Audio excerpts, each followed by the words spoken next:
Ever underestimate the power of Allah. You know, there was a sheikh who mentioned this in Saudi Arabia, and there was a doctor that visited him from Pakistan and told him a story that happened to him. So he says, what happened to me? He says, the doctor who's speaking is a top neurologist, one of the top doctors in Pakistan, or a very, very good doctor, very hard to meet. It's said that perhaps you would have to wait months on end before you can get an appointment to see him. So what happened is, he says, I was flying from one city to another, very busy man, flying quite often within the country and perhaps even outside. And he says, suddenly the clouds built up. Huge clouds, and the lightning started striking, and it started pouring, and there was lots of turbulence, and one of the engines was struck and it was damaged. So we had to land. And so what happened is, the landing was at a nearby little airport or a little strip and so on. And when they landed there, it was a remote area. How are you going to repair this aircraft? A few people who were on it was a small plane. They were, quite surprised because they landed it in such a remote place. No one's there to repair it. They would have to wait, definitely. So the doctor asks the captain or the pilot that, how long are you going to be? He says, no, we're going to be quite long. Well, I need to get to that area. Look, he says, it's just a 3-hour drive by vehicle. So why don't you just go by road? And you can go there and get there. He says, okay, good idea, because this is going to take long. So he decides to go on one of the tri-shows, in Pakistan, one of the areas, wherever it was, and he jumped in. And as they started progressing, the clouds built again, and the lightning was striking, and the rain started pouring, and it was pouring so much that their vehicle could not move much more because of the mud and because of everything else. And so it was quite an open area with a bit of farmland, and after a while they realized, look, we're not getting anywhere. There's a little house here. Why don't we just go there? We can read our salah. Perhaps we can, see, have a bit of a meal or whatever else. And they decided to knock the door. Strange people, strange land, far off, out in the rurals.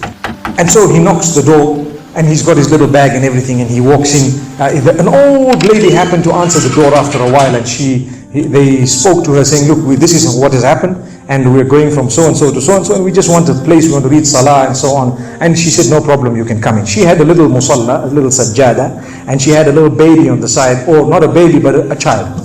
And the child, every little while, she's actually checking on the child, and she's sitting on that musalla making dua and reading her own salah. These people fulfilled their salah, did whatever they had to, and when they were about to leave, they spoke to the old lady saying, thank you very much, jazakumullah khair, and so on, and we're going, what's happening to this child, So the woman says, look, the child is an orphan, and the child is unwell, not well at all, very sick, and we've been to all the doctors around.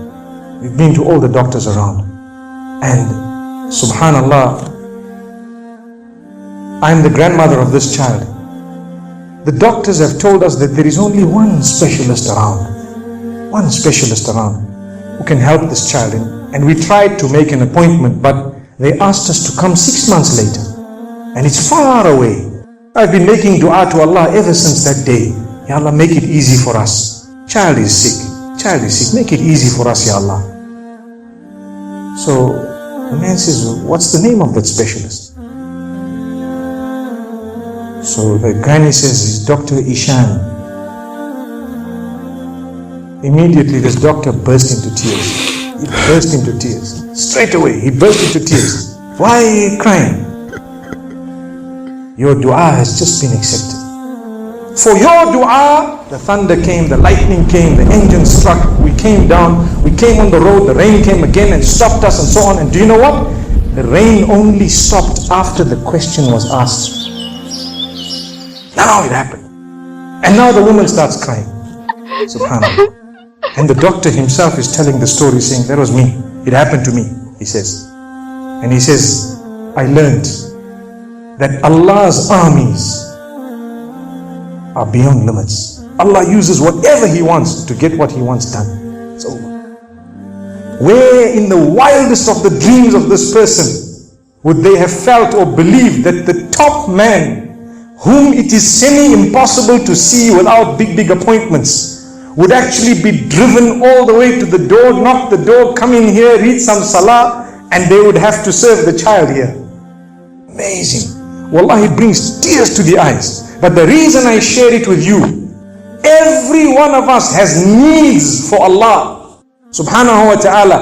Just keep calling. Just have yaqeen. Have conviction. If it is meant, it will definitely come in your direction. You know, we use the term by hook or crook, but I don't want to use that today. I want to tell you, by the mercy and power of Allah subhanahu wa ta'ala, it will happen, it will come to pass. May Allah subhanahu wa ta'ala bless us.